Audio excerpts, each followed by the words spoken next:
11th meeting, I've lost count. So I'd like to have everyone stand and observe a moment of silence, and we're all going to remember any of the victims of the tornadoes in the past few days.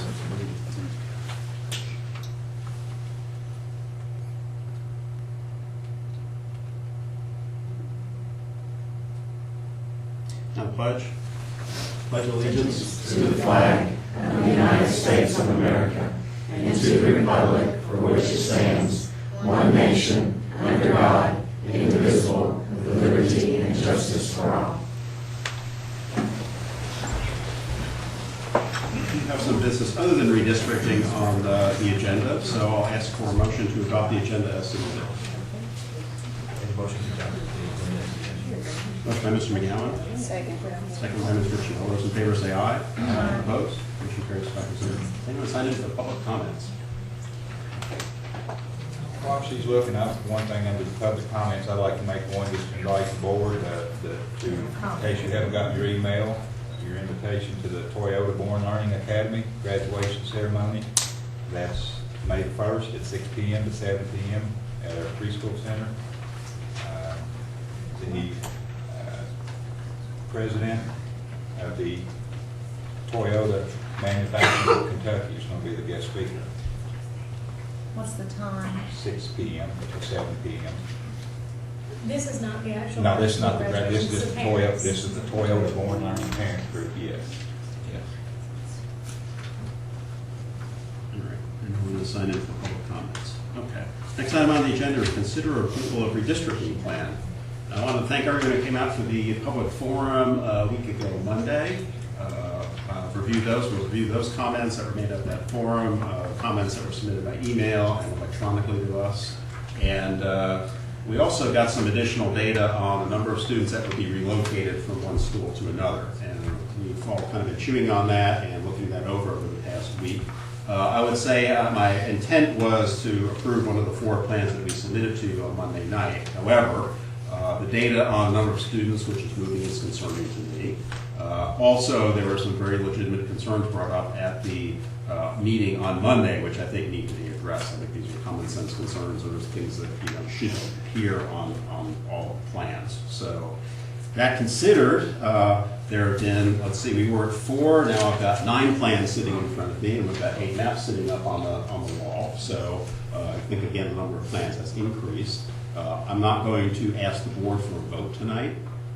If you all feel strongly about one plan versus others, I think that's okay, but I think we have some more discussing to do. I realize that time is of the essence here, and Mr. Christensen is trying to make staffing allocations and staffing recommendations, but I'm not going to put anybody on the board under any pressure to make any kind of decision this evening, because I think there's some other things we need to talk about.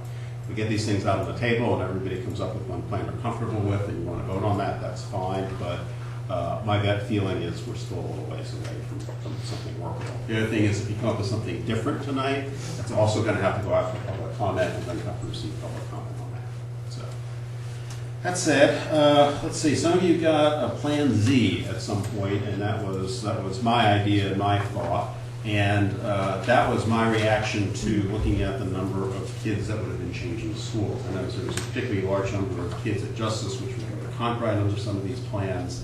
And it seemed that anywhere there would be 30 to 40%, anywhere from 30 to 70% of kids changing schools, which I thought was a significant number. The public, that was a continued concern at the open forum that we had, and I think that's something that needs to be addressed. So I ended up with Plan C, which basically left Shearer students at Shearer, Justice students at Justice, Strode Station students at Strode Station, and I put Trappin McClure out in Conkright. I figured that would be a logical C group for that, and I said, okay, that means we'd have to redistribute the Hannah McClure and Providence students across the rest of the schools. When you do that, actually Strode Station is just about at capacity right now, so the students from McClure and Providence would have to be redistributed to either Justice, either Conkright, Justice, or Shearer, and likely a significant number of kids would go to Conkright. And you would probably give yourself an option where we talked about quilting and some patchwork design. You definitely have some patchwork design there. You should have some kids from the far south of the county going over to Concord, which is on the eastern side of the county. From a transportation system, that might be a significant issue. So, but I threw that out to see if that was something workable, because that would definitely leave three populations of students be in one place. So, and kind of looking at that, I don't think that's really doable. Mr. Christie came up with 3 additions to Plan A, Plan A1, A2, and A3, and most of those were drafted, in reaction and addressing the comments we received at the open meeting. So if we could discuss those comments. Is there a takeoff of Plan A that you had? And I went back and looked at all the comments that were sent in via the internet and the comments that were made at the public forum, and tried to address as many of those as you can. You see the largest change here is in the Strode area. It takes in all of this area out in here. The variations from and you see here the way that it is. A2 leaves the Strode section the same. It moves the boundary from here and takes in over onto 89. So those students then would come into the shear. That's the change from A1 to A2. That's the only change on there that moves the boundary from 974 over past 89. And on A3, it stays the same as A2 with the exception of the subdivision at Vault Road, Country Club Drive area would go into the shear, and then Bonnet Haven, and I had to go back on that and look at some of the other streets that's right in there. Those would be shear in the shear group. So that's the three maps there. The largest change there is out in that shear area. It's a bigger shift. The other thing that those 3 maps do is they move the boundary, the western boundary, from US 60 to Interstate 64. We had a couple of people commented that, somebody who lived out on 60 would literally have to drive past Stroke Station. You could see Stroke Station from the school there. The way I think making that boundary be Interstate 64 makes a lot more sense. So on 60, when it was on 60, you had students on one side of US 60 going to Strode, and on the other side going to Justice, which that was a comment that was made that night, and it makes sense. And that's why you see it moved over to the interstate there. And all 3 of those in A had that change. Which also took in a couple of other comments too about another street over in front of the board office across there. It goes straight up the bypass and up 64 that way. I realized that I was actually going out to Al's Garden World to get something, and I passed by and I thought, I drove back, and I'm like, yeah, you can see Stroke Station from 60. It makes no sense at all. So Justice and the interstate would seem to be a more significant boundary. Now the kicker with that is, we've worked really, really hard on getting the ethnicity, the cap size, and the free and reduced populations as equal as possible. In that particular scenario, the free and reduced population is lower at Strode than it is in the other 3 buildings. By a significant margin. It makes a range from the highest to the lowest in the free and reduced of about 30, anywhere from 28% to 34% difference between it and the other 3 schools. The other 3 schools are within 1 or 2% of each other, but there is a 28 to 34% difference. The other 3 schools are 76, 77, 80%, Yep. and they're down at 47, 52. So that goes back to the conversations we've had kind of all along. You can't, it's not going to be, you're not going to be able to balance all of those things. There's going to have to be some. We still have 2 plans on here that give a better balance to both the ethnic population and the free and reduced populations. C and D both. We have capacity of greater than 100 students at each building, which would pretty much assure that once we do redistricting now, students who begin kindergarten this fall could be reasonably assured of finishing in that building for their K through 4 years. I'm not so sure that's the case if we look at the plans that have Strode Station with capacity of only 68 on one of the plans, Shearer with 83 on one, Strode with 78 on one. And I wouldn't like to see students have to move within that first 5-year period of K through 4. If they're starting as a kindergartner, there ought to be some assurance that they could finish there.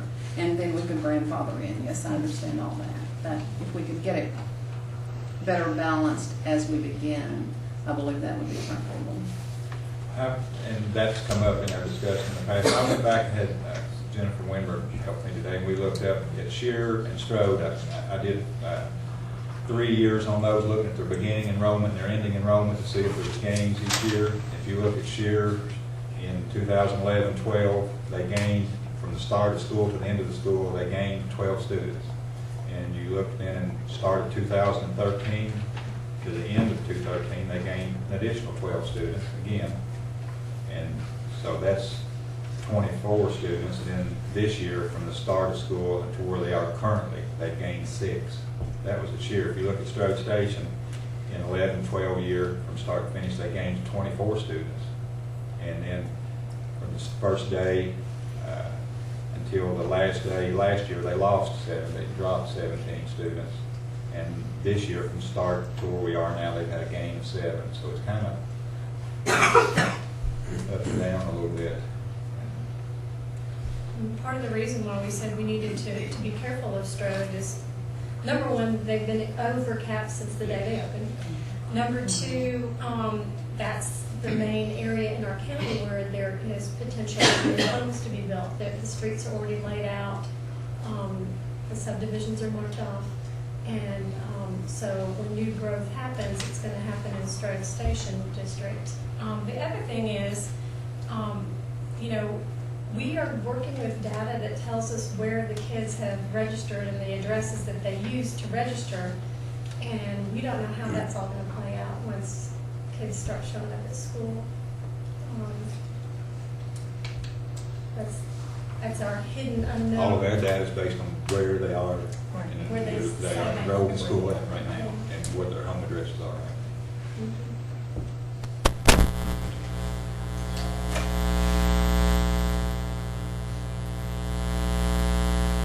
D revision 1 or D modified. I mean, let's see, that's what's the difference between that and D? Just to recap. I think Well, I'll speak to that. And that was a suggestion that from Plan D, in order to balance some of the free and reduced capacity and the overall capacity of Strode Station, to add Stony Brook in the Plan D. Stony Brook is actually in the Strode Station proposed district, and then Plan D revised, that is moved into the Shearer proposed district. And also and I think that is the only change that was made between those two.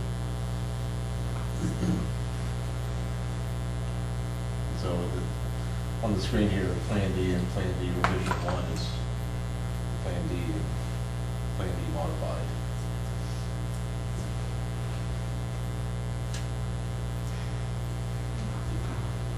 So now we're back up to D plans.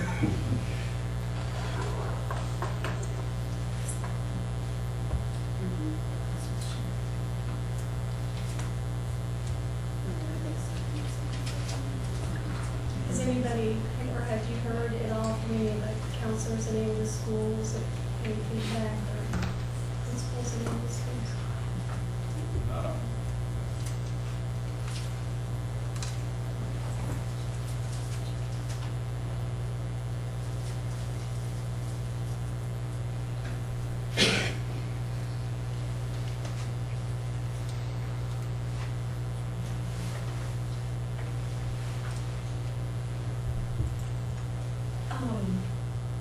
Do we need to discuss the change analysis?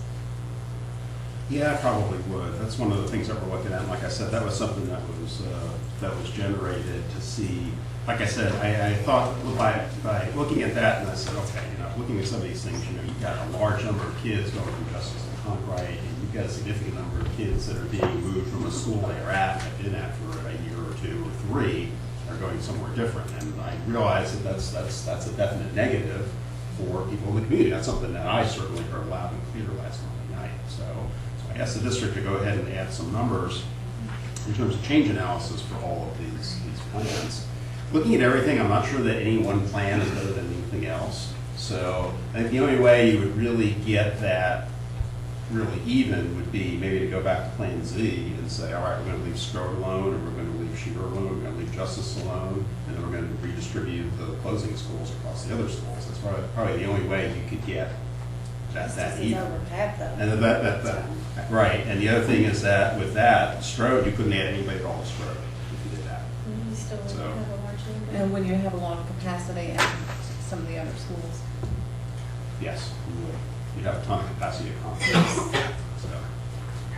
So I don't think there's any way to make that particular scheme work, so. One of the concerns, one parent had was that, it seems like our little neck of the woods, we're going by ourselves to a school. That their concern was that they felt like they were the only ones going to a different school, and all the others were going to be going, everybody else from their school was going somewhere else. And with the plans C and D, the one thing that I did notice is that, okay, 100% of Providence kids are going to a new school, 100% of McClure, 100% Trapp, 100% College View. They're all going to a new school. Then when you look at the breakdown, Hannah McClure it's about a third each. Might be my numbers aren't exactly. It's very soft. But the Providence was not as split up as people thought, and the Pilot View and Trapp would pretty much all be going together to Concrete. And so, if we weren't singling any one group out, the biggest difference on those plans is that Justice would be losing a lot of the population that they've had for this past year. So the negative of that is that they're losing a lot of their population. The positive would be that they've only been there for 1 year. Can I explain one of the things that's on this? You've got where it says the elementary, the Justice in the green area, and then over the side you see another table that says Concrete is the green area. Stephen said this back 3 or 4 weeks ago when we first started, made the comment. When you look at, if you're at the table on the left, Justice is actually only, under that, they're only maintaining 27% of their current population for next year under that plan. If you look at what Stephen mentioned, if you just changed and made the orange section the Justice Elementary, and the green section the Concrete student population, then 62.4% of those students don't change schools. That's the difference in the two columns. All it does is reverses where the students in the orange, yellow, orange, different math. The orange section, if you just reverse which school they go to. Now the only thing there, the only difference in travel or anything is just the distance. The bus ride into the parking lot's the same at either school, and the only difference in the travel time is the distance it is from the bus to walk into either one of the schools. So they both load and unload at the same spot. But that keeps a larger number. If you just flip those two, that keeps a much higher percentage of the students at their current school that they were in at Justice this past year. You're moving virtually half the students. And that's all those two columns do. The only difference all the way down your whole thing that you've got on your notes there is column over on the right side just is using the orange section as the Concrete population. Another comment I have on these change statistics, when you look there, you see like a 1% or a 2%. Those numbers are anomalies because, like you were saying, I got this database, a snapshot of where the kids are currently listed as living or staying. So they might be staying at grandma's house, which is not in that district currently. But, that thing happens. Also, you have some staff and teachers who have exemptions from the districting policy who can allow their kids to go to the same school that they teach at. So those are just like onesies and twosies out there that happen. They're just anomalies. There's no mystery to that. They're explained pretty simply because we're getting a snapshot of where the kids live in the database at that moment that we got a copy of it.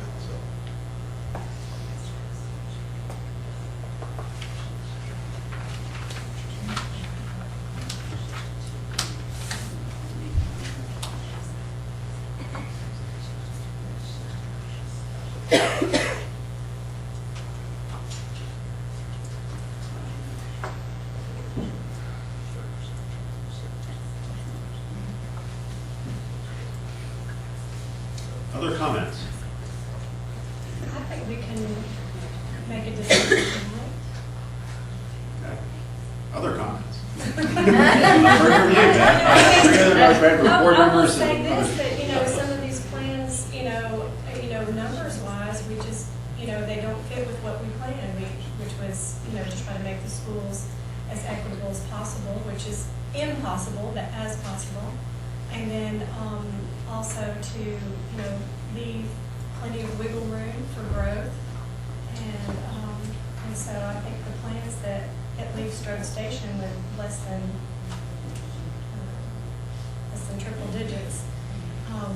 Is there a copy of that data available? Pardon? Is it, I got here a couple minutes late, is that data, this new sheet available?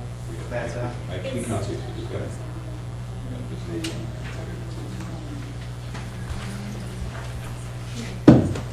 Does anybody else feel strongly about that, or? I think we're going to, because it's holding everything, it's holding redistricting. I mean, principals need to know where they're going, teachers need to know where they're going to be next year, everybody's going to got to do something. Because otherwise, if we come back here next Tuesday, we may have 8 more plans. I mean, we're not getting it, we keep going backwards. Well, I think we got to a pretty good place last week. Right, we did, and now we're back to 8 plans. I mean, Well, like I said, the comments I heard from the audience on Monday were negative, and I know all the email comments and comments I've gotten from people I've spoken to were negative. So Right. for me, my standpoint, that tells me to take a couple steps back and say, all right, is this the right path? I'll just throw that out. Well, when we began the process, we knew that we could not please everyone.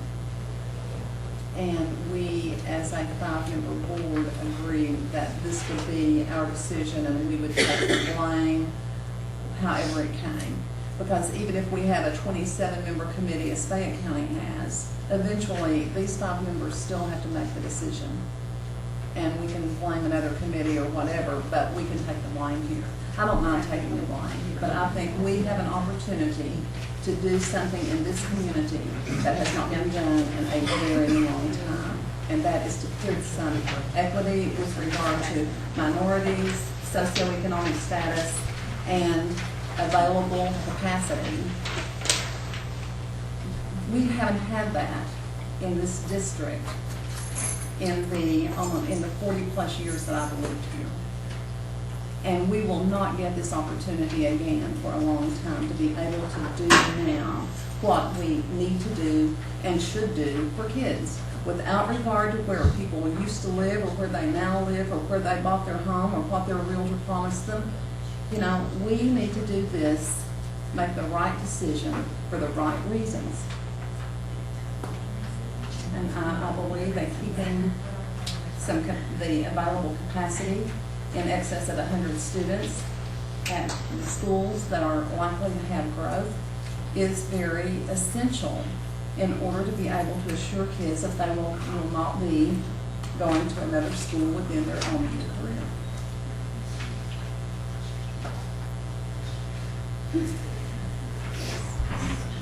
if we're not going to start making, I think we need to expand the committee.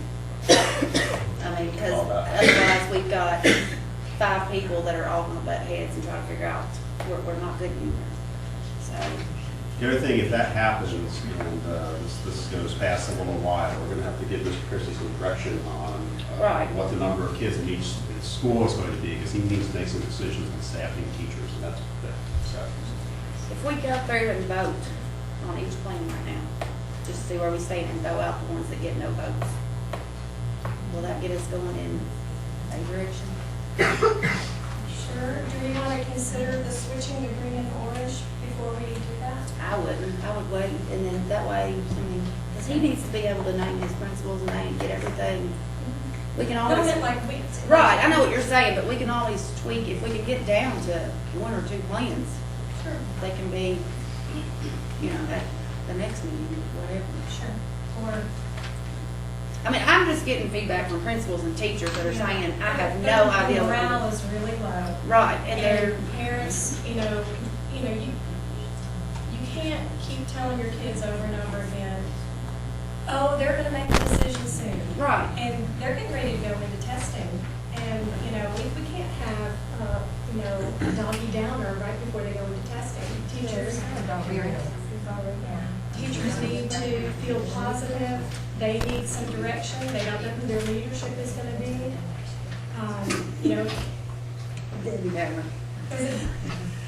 Oh, I'm just thinking back Saturday Night Live. You're dating yourself. Sorry. I know how old I am. I watched the first episode. So, anyway, sorry. it is. I mean, the morale is really low. And that's just, when you talk to people in Walmart, when you talk to people on the street, everybody just is down. And Right. I think we need to make some decisions instead of waffling around. Right.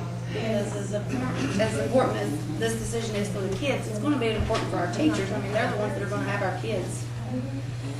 They have got to start preparing and getting ready and know what they're doing. I feel comfortable voting. That's July.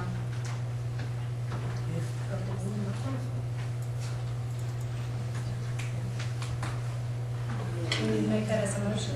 I don't know. I would say one thing, the issues with A, B, C, and D are up there. I do feel strongly about moving that western boundary from US 60 to US 64. And I don't know how that's going to change our numbers. It may change them significantly, not at all. But I think any plan that I would approve, I would strongly consider making that change. I think that's a common sense change. I don't think it's going to change the numbers that much. Do we know how many students I are taking can by check, that change? Steve can check that, it's relatively few. Relatively few for our former A, B, C, and D plans. Well, depending on which one I mean, every single one of them has 60 as their dividing line. it's going to increase the numbers at Strode slightly and decrease the numbers in the green, whether it's justice or contractors. When you say slightly, you mean like 10, 20? He's gonna give us the numbers here. I'm thinking that. How we count about I got a question while you're looking at numbers. You said you're ready to vote. I'm just curious, how are you gonna, what are you basing your decision on? Or how are you, again, it comes back to the original question I had. How are you comparing the alternatives to one another? What are you using to compare, pick A versus A1 versus A2 versus A3 versus B, C, D, and D1, and whatever Z is?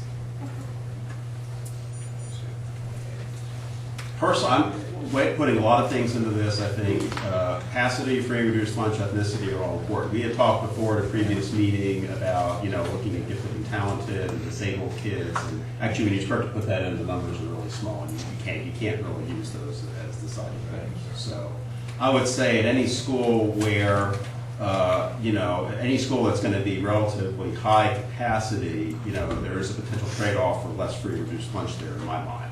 So that's something that weighs in. Like I said, I think public comments are important. I've heard from many, many people over the past 2 weeks, 4 weeks, however long this has been going on. So I think that weighs into my decision also.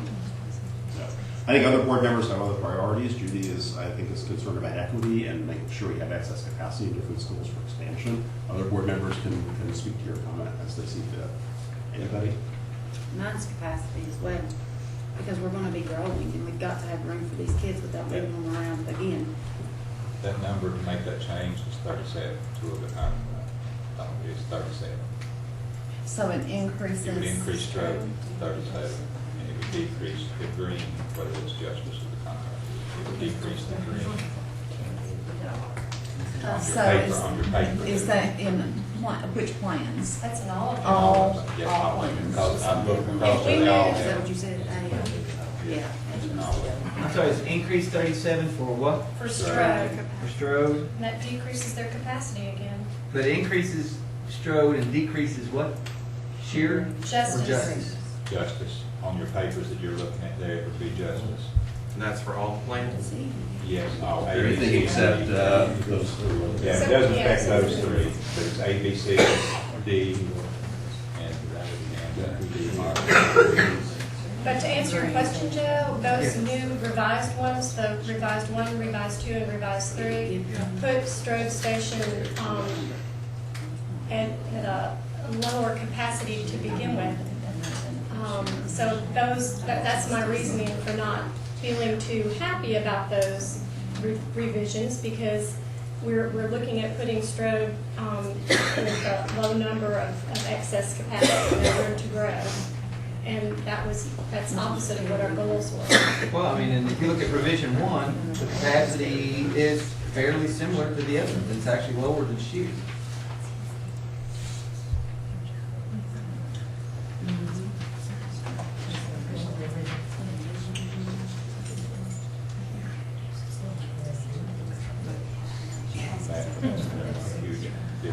So, again, I just wonder how capacity I hear is very important for everybody, and I understand that.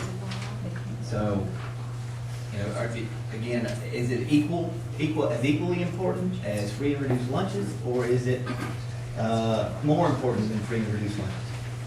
Is it more important? Is capacity more important than the ethnicity ratio, or is it equally important? Again, I'm just trying to get an idea of the basis for the decisions you make. Sure. And I hear the capacity. I've heard it continually since we started. The driving factor from the very beginning was, number one, that we have continuity in all the boundaries. That was I think the primo directive that Steve got from the very beginning. Number one, we have continuity in our boundaries. Number two, it was to make sure that that we have schools that are as equally distributed as possible.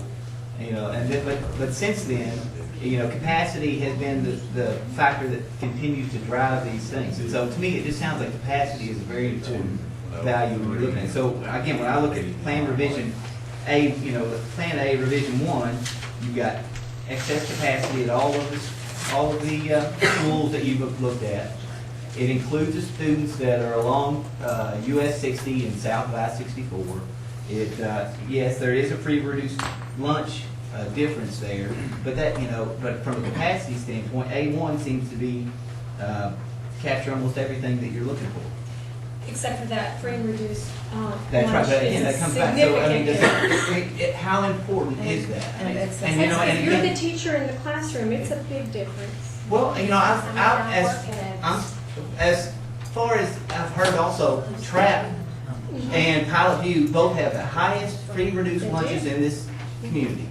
And from a teacher standpoint, I'm not going to speak for them, but I would say that they are very pleased with the students that they have. That's true. And because those are both very high performing schools, and free and reduced lunch, if that was the gauge to measure those schools by, you would say, well, those schools should perform very well. But they're both two of the best performing schools in this county, and so in the state. And so the way that this free reduced lunch so heavily in this decision, when you're looking at that yellow part of that border that captures Pilot View and it captures Trapp, that's those kids. And so I struggle to understand why we're putting so much weight on that number. Well, the factor that's a little different that we're not including with Pilot View and Trapp is that they're smaller schools.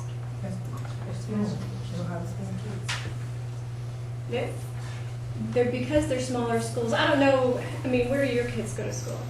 They currently go to Providence, which is also a small school. Right. Well, the thing out there is that they have cultivated relationships, and it's a small school. It's a small atmosphere, and yes, we would like for that to happen across all the schools. So shouldn't that all make us all want to go to Shear?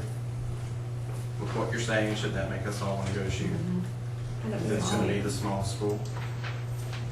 If your argument is they're small, so that's why the test scores are high. All our schools are going to be much larger now. Right, but He's saying it's going to be the smallest smallest. configuration.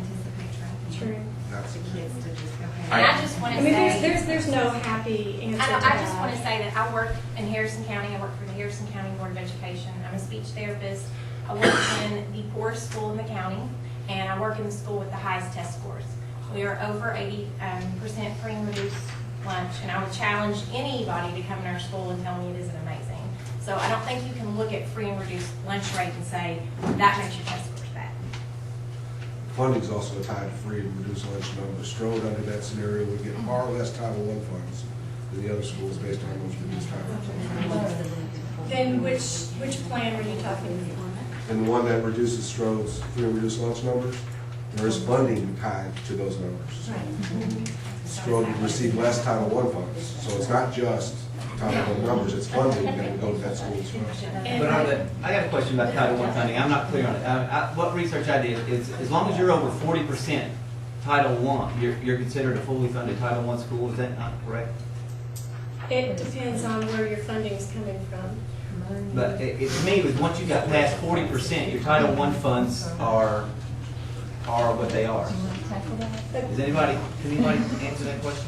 Well, there are separate monies that adjust for the free lunch kids too, and so it's a different pot of money. You receive Title I funding based on a percentage, but if you're at 80% versus 47, it's going to be a difference between about 300,000 and about 47. That's significant. So you're talking about $253,000 difference for one school or across the county?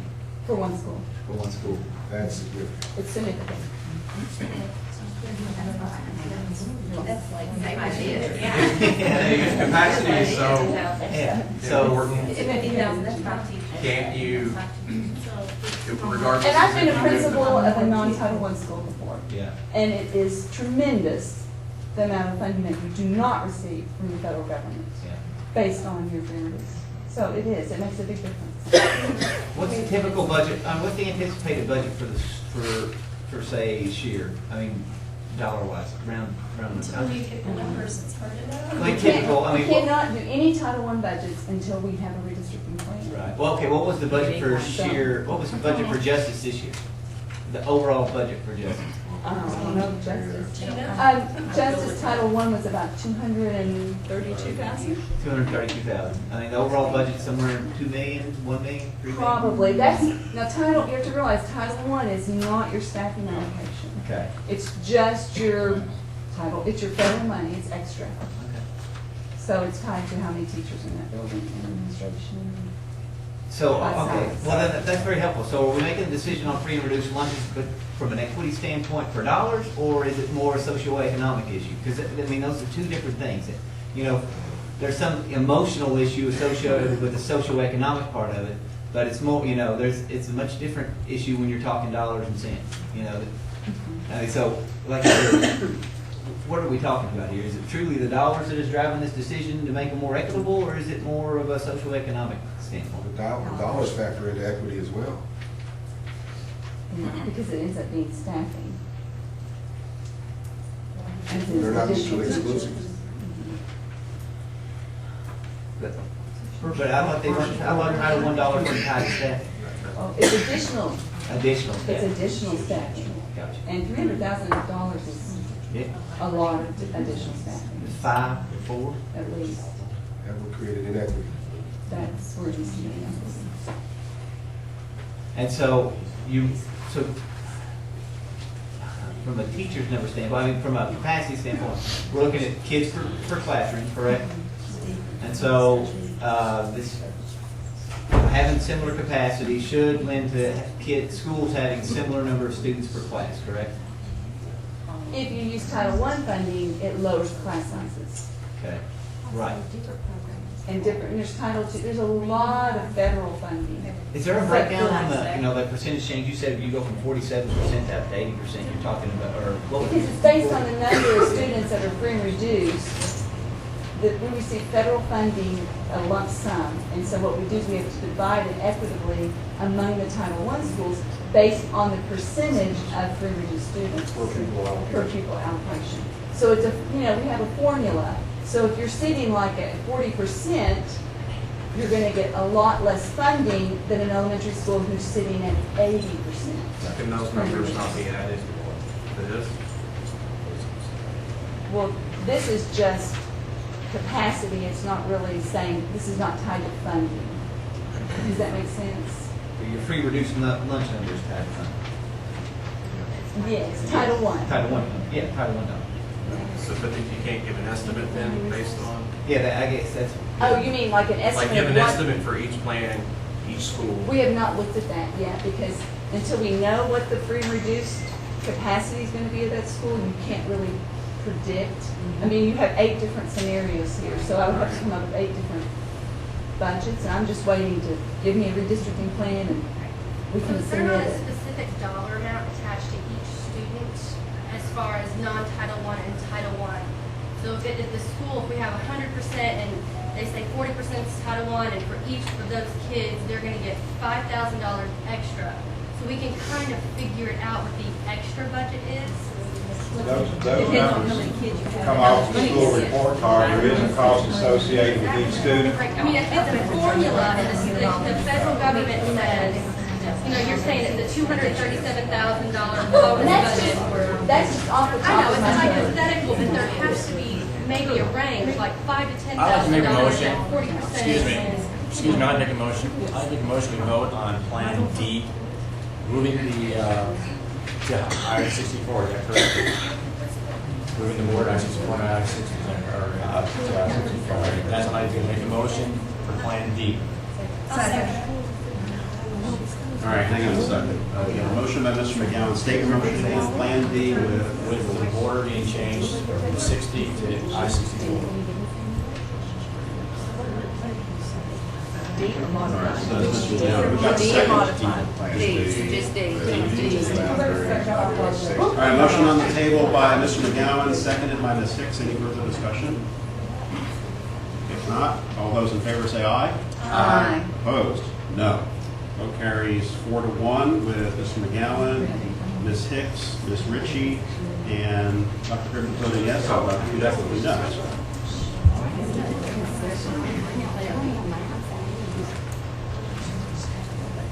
Okay, y'all just lost us. Did you just vote in the middle of the discussion? Yes, the motion on the table, yes. So the discussion was interrupted to vote when we were, that, Yeah, we just went from 9 plans to all of a sudden we weren't gonna vote tonight, to now all of a sudden, boom, there's a vote in the middle of a discussion. in the Most middle of of us the came discussion. expecting a vote tonight. We came That was my expecting a suggestion, vote. so. Based on our meeting last week, But I don't think we expected to be interrupted in the middle of the discussion. That seems kind of rude, honestly. We want to vote too. I mean, we want to move forward. I mean, we all do desperately. I think it's important for our teachers, it's important for our human resource department, it's important for the families, but I think it's just been such an emotional roller coaster because we came here thinking we had 4 plans and then more were added and then we were talking and then it's like, it just felt like we wasted 8 weeks of coming and just shut, I mean, it wasn't in very good taste. It was poor taste, very poor taste. The other 4 plans clouded the issue. We had to make a decision. It's very disappointing. I have no idea. I don't know Very which district. unprofessional. I'm done. What a mess. So basically, the decision was made. So what map is that look at? The matter. All right, next item on the agenda is consider approval of job description for PGS Professional Development Coordinator. Good evening. I hope you've had a chance to look at the job description for PGES and the PD coordinator that's going to be funded by Title II funds to help the principals and teachers with the new PGS teacher evaluation system. So you're on the Any discussion or questions from Mr. Brown?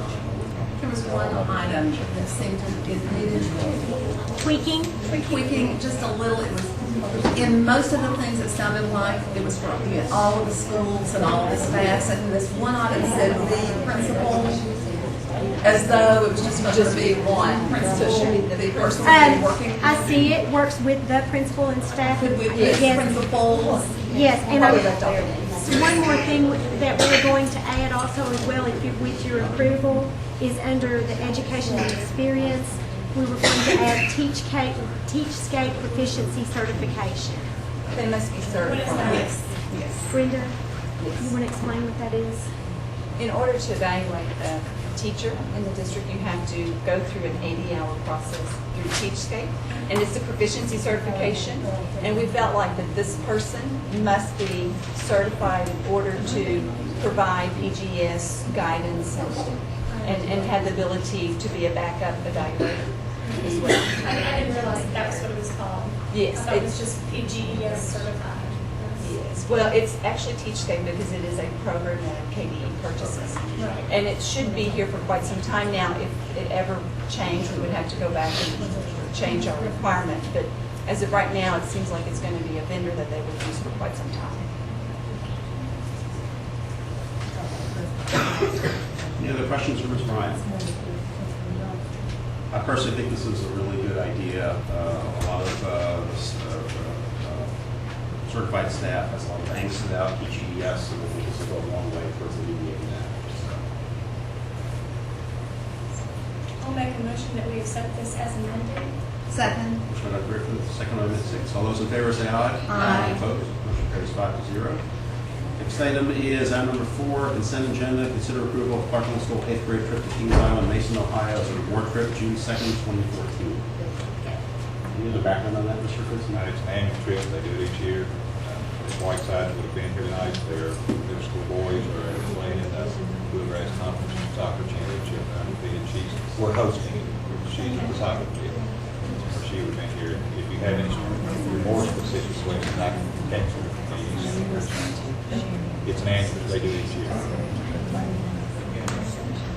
Good faith there. Any other discussion? Not, the motion is in order to approve the Clark Middle School 8th grade trip to Kings Island. Motion to approve the Clark Middle School. Motion by Mr. McGowan. Second. Second by Ms. Richards. All those in favor say aye. Aye. Opposed? Motion carries 5-0. Motion is in order to adjourn. Motion to adjourn. Motion by Mr. McGowan. Second. Second by Ms. Richards. All those in favor say aye. Aye. Opposed? Motion carries 5-0. Adjourned at 7:20.